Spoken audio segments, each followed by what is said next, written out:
somewhere between the denialism that crimed everywhere and the entreaties of some of my friends to everybody living in the diaspora to come home and develop Jamaica.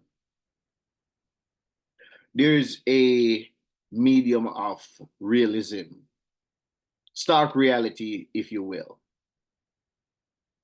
And that is the elephant in the room, the fact that exists that is seldom discussed in a fair and frank and forthright way. Jamaica's authorities have gravely erred by succumbing to the loud and misguided rhetoric of far-left anti-police reactionaries.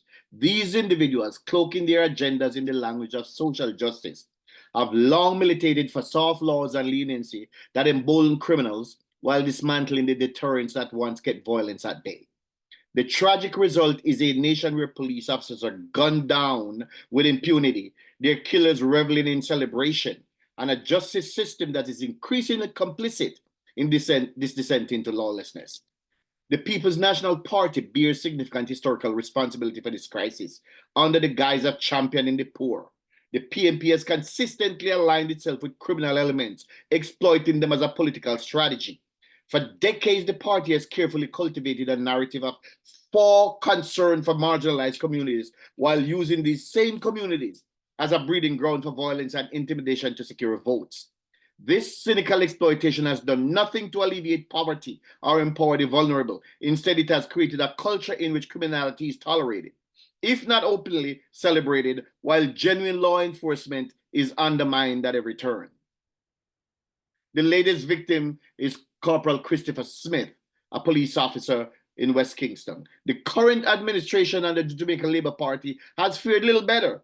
While it ostensibly rejects the PNP's pro-criminal legacy, it has failed to draw a decisive line of demarcation between itself and its opposition on the issue of crime. The JLP's inaction has perpetuated a culture of weak governance, where the state is unwilling or unable to stand up to both violent offenders and the elite enablers who romanticize them.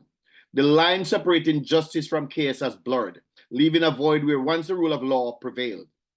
2 or 3 decades ago, such brazenness as the murder of police officers would have been unthinkable.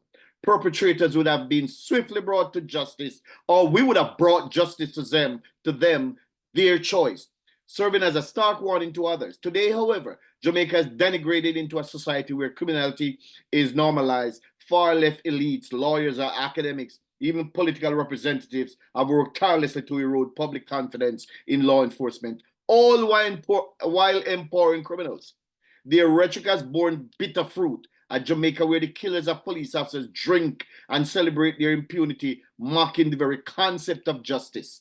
This is not the Jamaica that once stood firm against violence and lawlessness. The current state of affairs reflects the triumph of a dangerous ideology that prioritizes the rights of criminals over the safety of citizens and the integrity of the justice system. Until Jamaica's leaders reject the influence of far-left reactionaries, dismantle the networks of criminal enablers, and restore accountability to both offenders and the elites who shield them, the island descent into anarchy will continue unabated. It is time for Jamaica to reclaim its legacy of law and order, not merely as a political talking point, but as a foundational principle. The lives of police officers and the safety of all Jamaicans depend on it. It's time for us to stop listening to the sad sack police high command talking about we will leave no stones unturned, or we will in our probe to bring the killers to justice. This doesn't require pacifying the family members of Corporal Christopher Smith. This requires action by a police department. If policing is what you do and you are no good at it, then what good are you? For decades now, the Jamaican Constabulary Forces continue to be a sad sack organization that is top heavy on people who know nothing about policing, who has never ever interacted in arresting anybody, but they're leaders of police officers. This has got to stop. We have a guy heading the police department now who, what is his bona fides? Oh, he's a tech-savvy guy.